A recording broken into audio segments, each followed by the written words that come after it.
And now, the survival show that once survived chickens jacking its style. In this episode, we go back in time to hear an ITRH classic, Prepper Spring Cleaning. Time to organize and maybe rethink your preps. It's hard to believe this episode was 99 episodes ago. Anyway, howdy and welcome to In the Rabbit Hole's Urban Survival Podcast. This is episode number 163 and a rebroadcast of episode number 64. I'm your host, Aaron, and you are in the rabbit hole. Safe and sound.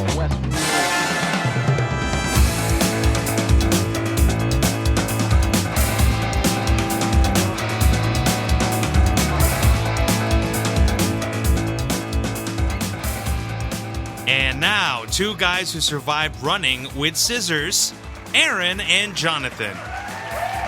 Jonathan, you dumped out your bag the other day.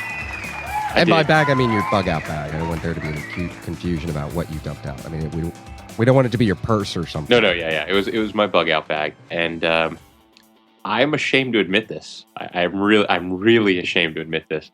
There were things in the bottom of that bag. Now, bear in mind, this is the Bugout bag that I built way back when. I mean, this bag has just been growing, not anything else. And I know I've been breaking all the rules I haven't gone through. But when I dumped it out, there were two issues.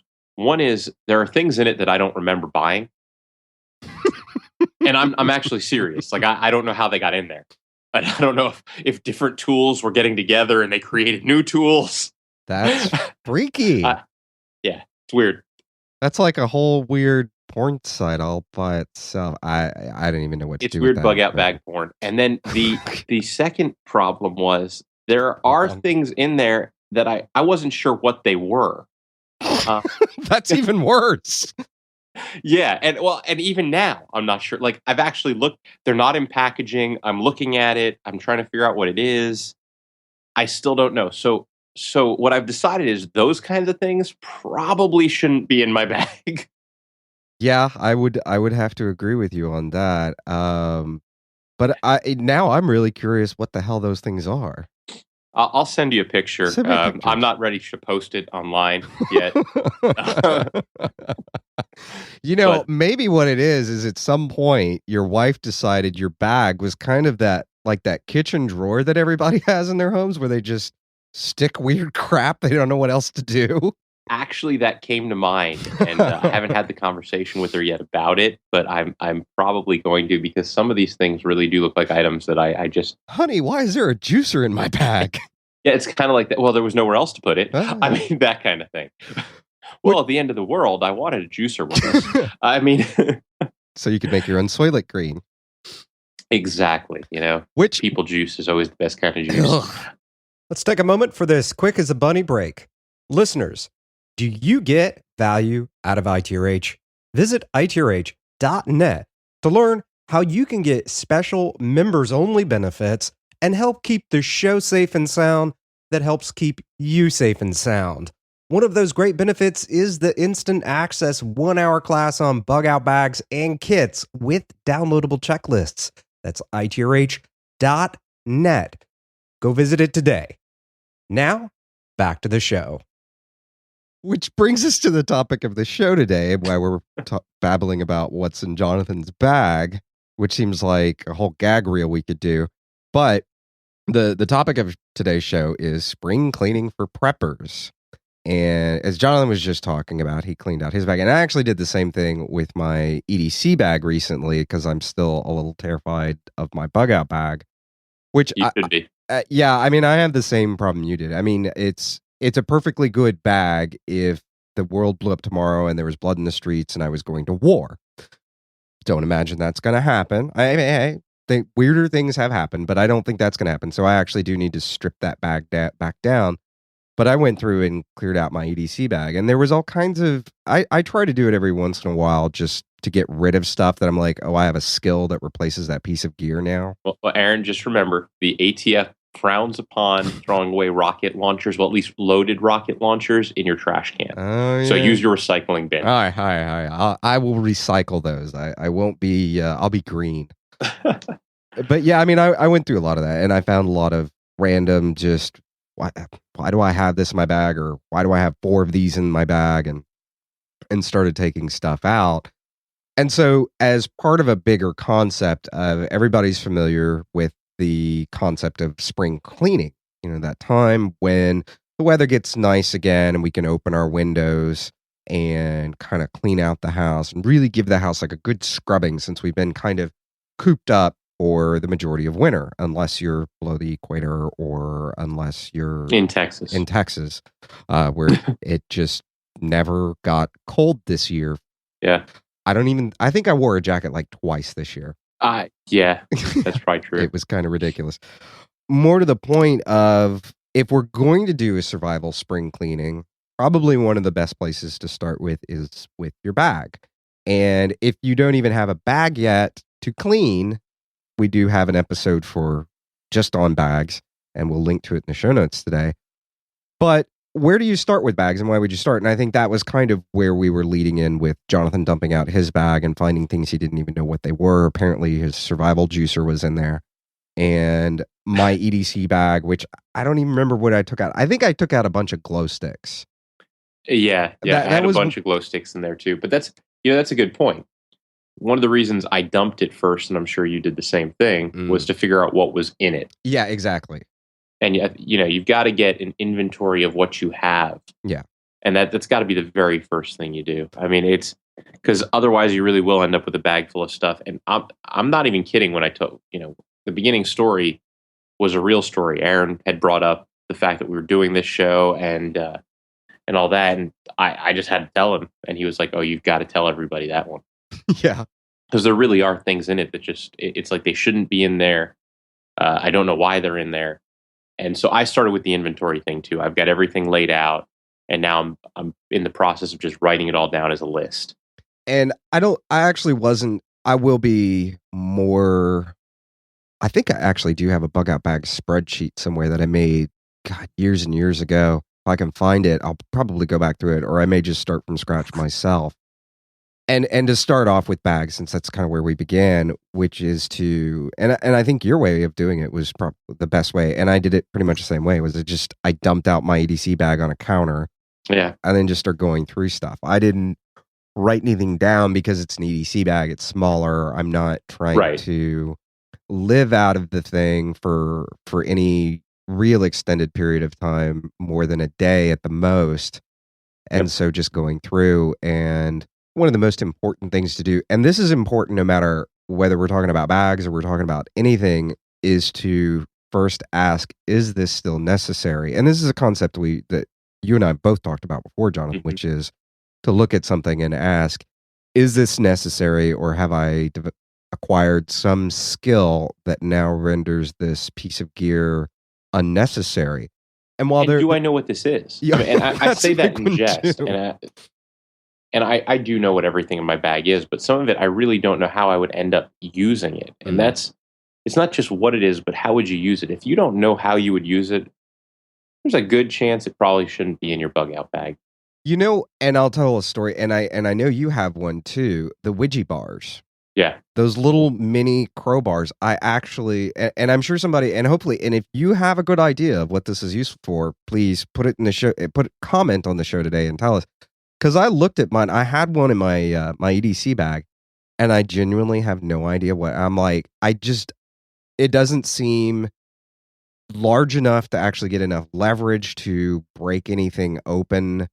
Yep. So I'll tell you, I've used it. Mine is no longer in my EDC or my Bugout bag. Mm-hmm. It's now in my toolkit, and I have used it to open paint cans. I have used it to basically for silly things like to create a spacer while I'm inserting something else in something. Like I had to fix a hinge, and I used that as a spacer. It's strong. Overall, though, it's not particularly useful. At least not to me. Like Aaron said, put in the show notes if you got ways to use it. Yeah, let us know. Besides opening cans of paint, because actually that is the only thing I've used mine for too. I'm starting a whole new box of random survival crap that I just don't need anymore or something, and maybe I'll put it on. Oh, and actually a perfect time to announce that Redbeard and Jeep have been doing an amazing job with the forum as people have started to really pour in, and we've really started to build a community there. And one of the new things we've done is we've created a swap meet section. It's really neat. Members can go in, and it's a completely at-will thing. You use at your own discretion. There's rules on there for good behavior and bad behavior and all that kind of stuff. So go check it out. And I may start loading a bunch of this stuff that I'm just like, I don't need this on there myself. And the Ouija bar was one of them. And I'm trying to think of what were some of the other things that were in my EDC bag that I took out. There was a CPR face shield I took out because I just, not that I'm not going to do CPR, but it was more of, I had a couple of them in there and that was unnecessary. I don't see that I'm going to be giving CPR to more than one person in a particular instance. And it was also just about, the bag is heavy and it was unnecessary for everyday use. I mean, it was definitely, I can put that medical supply somewhere else and that was something I wouldn't necessarily throw away. But since, as Ron and I were talking about, the way CPR has changed and you're not really going to be giving mouth to mouth that much, I was like, okay, well, this can come out. And glow sticks were another one. I was just kind of like, well, how many glow sticks does a person really need in their EDC bag?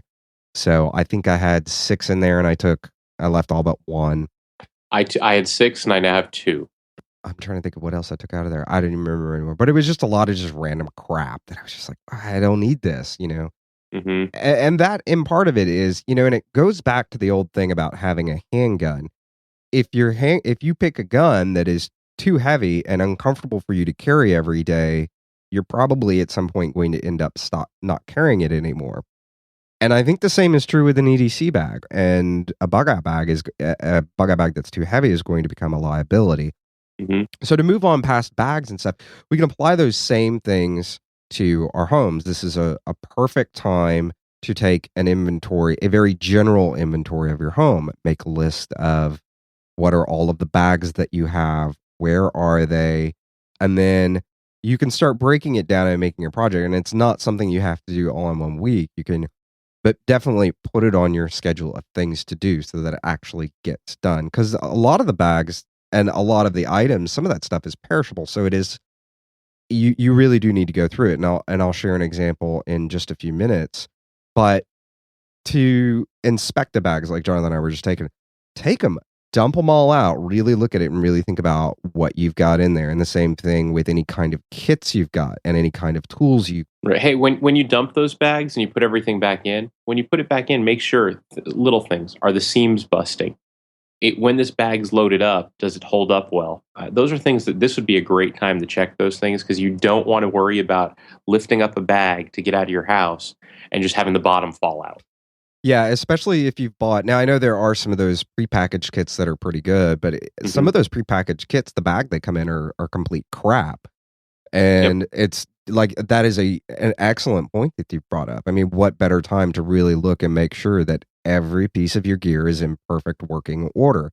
And the mundane things that maybe we overlook as preppers and survivalists and think of as they really are tools of survival in a more general and a more likely sense are smoke alarms and fire extinguishers. Fire extinguishers do actually expire.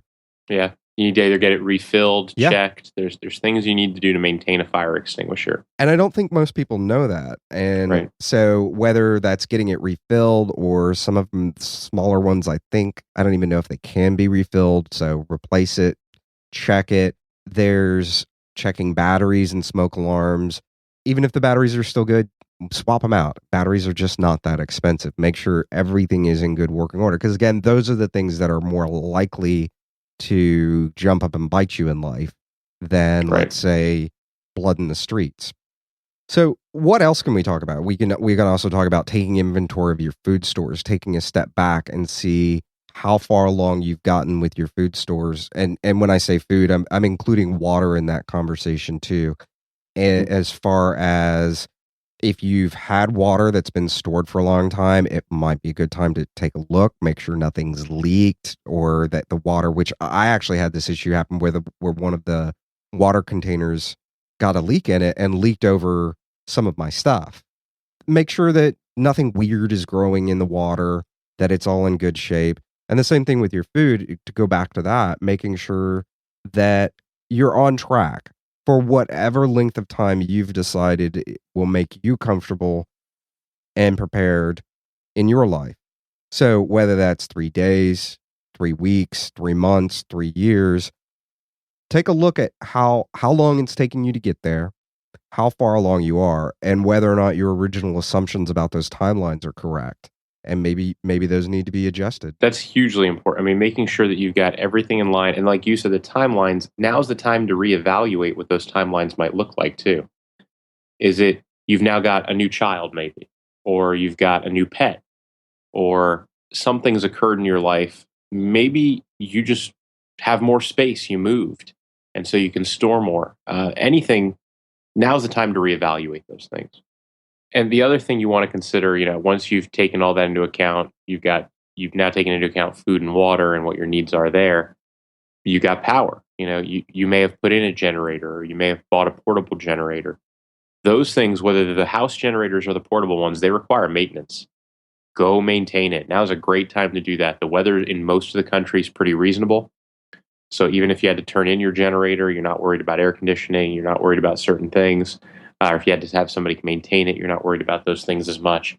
So now's a great time to do that type of generator maintenance. And that's also stuff that more likely than not, the companies that service that kind of stuff are not going to be jammed up.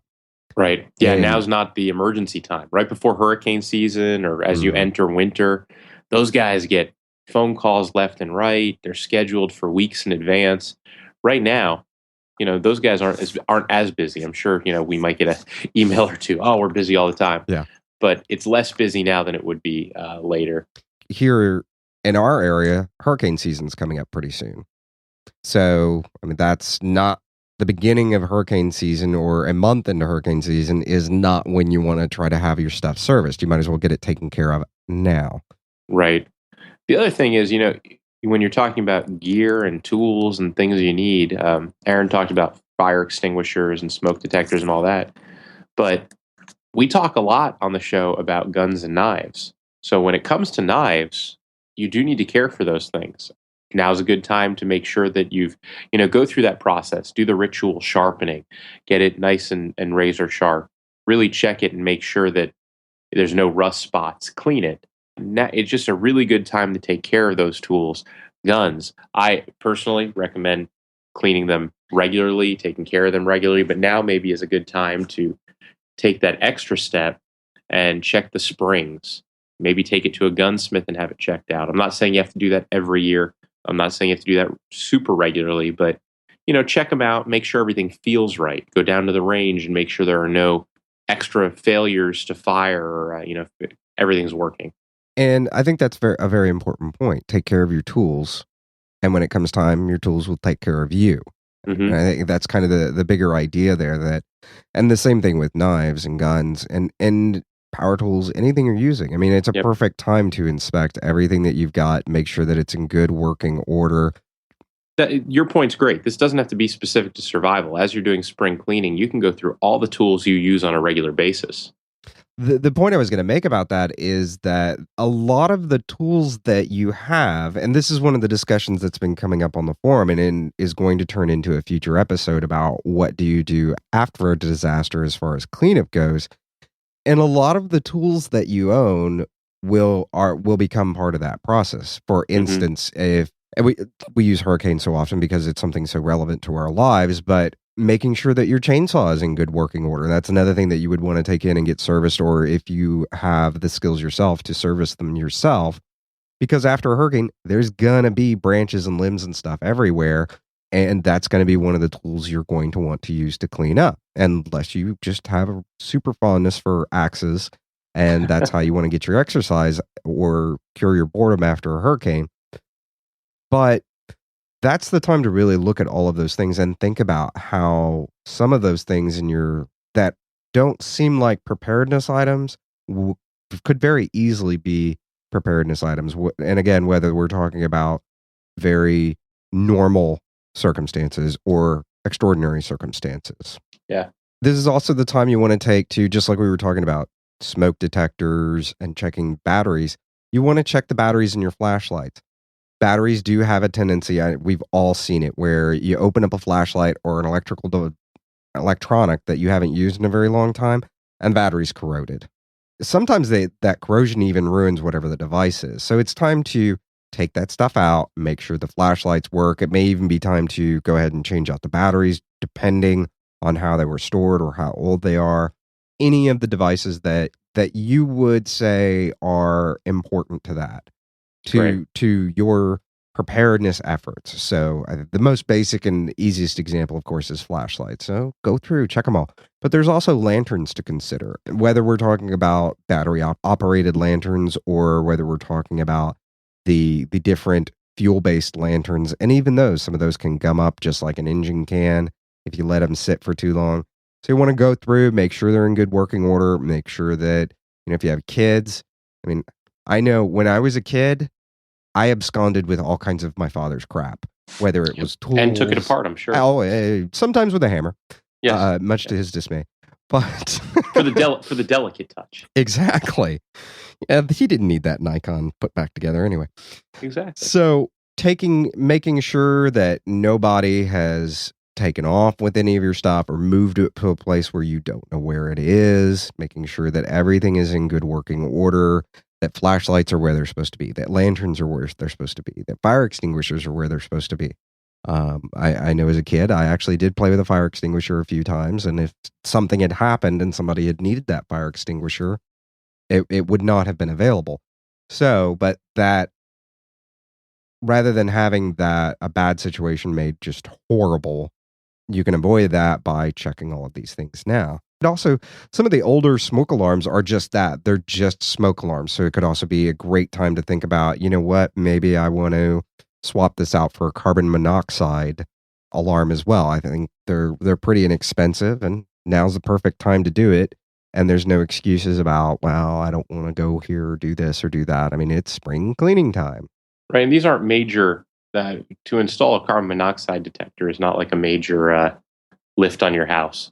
So if you're capable of plugging something in, you're pretty much capable of installing a carbon monoxide detector. Yeah. Or using a screwdriver or something of that. Some of them you can screw into walls. Other ones actually just go into outlets and charge regularly and work that way. So there are a few. So just making sure that you're prepared for the simple things in life, like a fire. You can't really control when that might happen. Being ready is a good idea. Smoke detectors are fantastic. But when you look at the battery thing, so this is something that I ran into recently. The rechargeable batteries that hold a charge, they do, and they hold it for a long time, but they don't hold it forever. There are some that hold it better than others, and I know Aaron, I can't remember the name of the brand. I've got a bunch of them also. Loop, I think. Yeah, and they hold it better than others, but I've got a few from another company that I had before I got those. It could have been 100% when you put it in that flashlight, and I promise you maybe have 10%. It'll be enough to light it up once. And that's not a good idea. So just making sure that it works, and like Aaron said, turning it actually on and off, not just replacing the batteries. Yeah, and that goes to even the emergency lights that we did. We had a Friday Gear Report about a long time ago, and you suggested me. I actually had one die on me, totally caught off guard by it, and luckily I happened to notice that the light on it had gone red nonstop, and so that was kind of how I figured it out. But and not that where that light was, it was in my kitchen, so it wouldn't have been disastrous or created a real issue, but it was still annoying, and it was still one of those things that's like, okay, springtime, got to take care of that. Yeah, and I haven't had any of those go bad, but I've had other things I've had go bad where you have little night lights or things you expect to work. It's just a good time to go check across the board any of those things that have rechargeable batteries, regular batteries. If they're plugged into a wall, make sure the outlet's still working. Believe it or not, that does happen where an outlet will short and you don't know it's not working because, well, it's just not even charging anymore.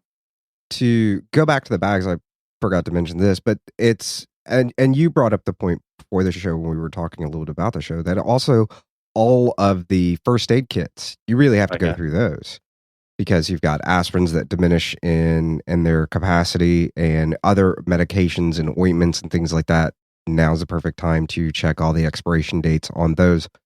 Right. And I've started to make a habit of actually using that stuff throughout the year. So I try to replenish it as I go. But this is a great time. As I dumped my bag out, I was looking and seeing, okay, what have I and haven't I actually replenished? Because replenishing tends to be just an issue of, have I been to the drugstore? Have I not been to the drugstore? Mhm. What have I bought and what have I not bought? But making sure that what you think you need in that bag is in there and to the stock levels that you feel comfortable. And I ran into this with my car bag. It's a product called Emergency. It ends with a C, not a Y. I'll put it in the show notes today. And it basically replaces hydration salts, which if you've ever been in a really hot environment and, a lot of people will drink Gatorade or something to rehydrate. I don't really like Gatorade very much. And so one of the things I do is I typically use these Emergency packets and mix it with water. One of the issues you run into with water, if you're really sweating a lot, like you're in a humid environment or something that's really hot, it's actually not very good to just drink water all day long. You're actually flushing all the electrolytes out of your body, which is part of the what Gatorade is actually replacing. Right. And there's a few brands of this, so we're not necessarily recommending Emergency over one of the other ones.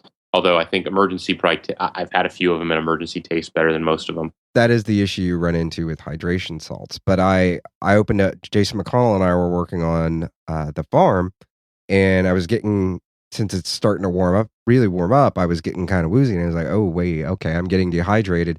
So I went to my truck, and I pulled out my truck bag and started pulling out the packets of the stuff. And some of the packets, the contents, which are normally powder, had become little bricks. Yeah. And seen that happen. Yeah, and while I could have probably like shaved off pieces and really swirled it around in the water or something and gotten it to dissolve again, it probably wouldn't have been as effective, and it may not have even really worked out well at all. Right. But that goes to the point. It's, those packets, which really aren't supposed to be exposed to heat, have been living in my car bag now for, I think the last time I changed them out was actually probably about a year ago. And about half of them have become not completely useless, but pretty close to it. So, and that's kind of one of those examples. And that's the other thing too, that in doing this, stuff gets moved around, stuff gets used. I realized the other day I have a big truck kit that I keep that's a gas can, jumper cables, things like that are not stuff that I necessarily want to have in a bag. And the other day I realized 2 weeks ago, or maybe even 3 weeks ago, I had taken that whole thing out of my truck because I think Jason McConnell and I were hauling stuff. I had gone to Home Depot to buy a whole bunch of lumber and different stuff. And it was like, all right, well, we can't get everything in here, so we'll just leave this at the farm. And I completely forgot to put it back in my truck.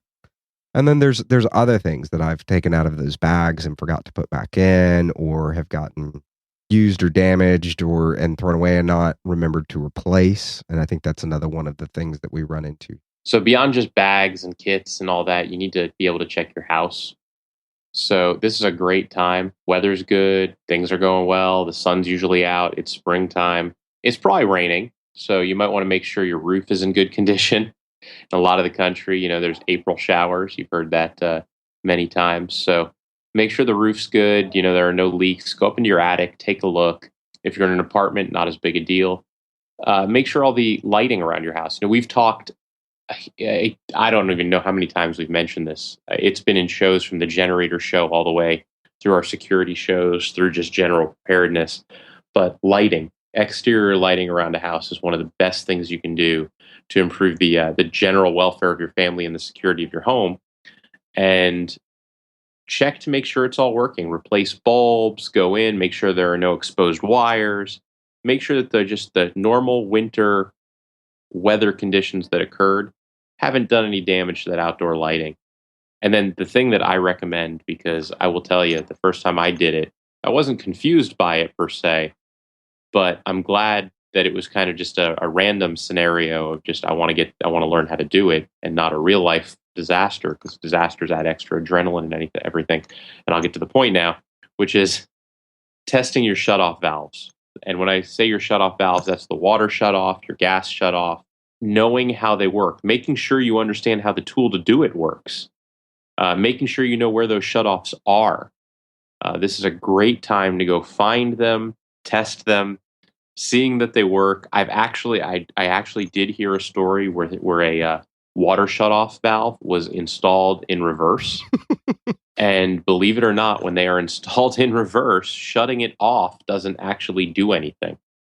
You would think that it wouldn't matter which direction the valve was facing. And if there's a plumber out there who can explain this to me, that would be great.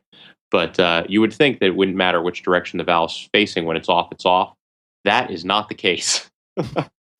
So this is a great time to test that stuff. And I say that's not the case. There may have been other issues involved in this particular install as well. But basically, someone I know recently had to shut off the main water to their house, and because they had a main break, and they weren't able to do it. So test all that stuff, see how it works. These are things that now that there's nothing bad going on, great time to try it. For those of you who have been out in tornado zones and all that, you've dealt with your fair share of harsh environments this year, or more than your fair share. This is a great time now that things have settled down a little bit to go test all this stuff. And then lastly, Aaron and I were talking about this earlier too, really making sure that you take a look at your information packet, whether it be digital or physical. And you all remember we recommend having both. And going and making sure you've updated that. So if there's new information, new contact lists you need, for those of you who own Class 3 firearms, make sure all your tax stamps are copied, printed, and all that kind of stuff. But just making sure all your paperwork is in order. Now's a great time, since you're doing spring cleaning anyway and you're taking your inventory, now's a great time to do that. And I'd like to add one more thing to go beyond the bags and go beyond the home, our vehicles.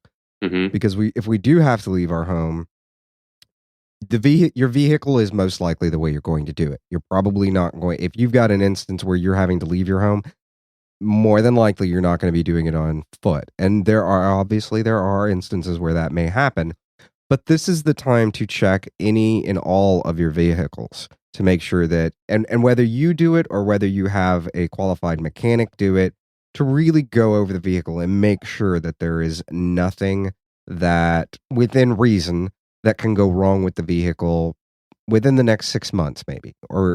And that's, I think, probably the most reasonable amount of time to expect an inspection to be good.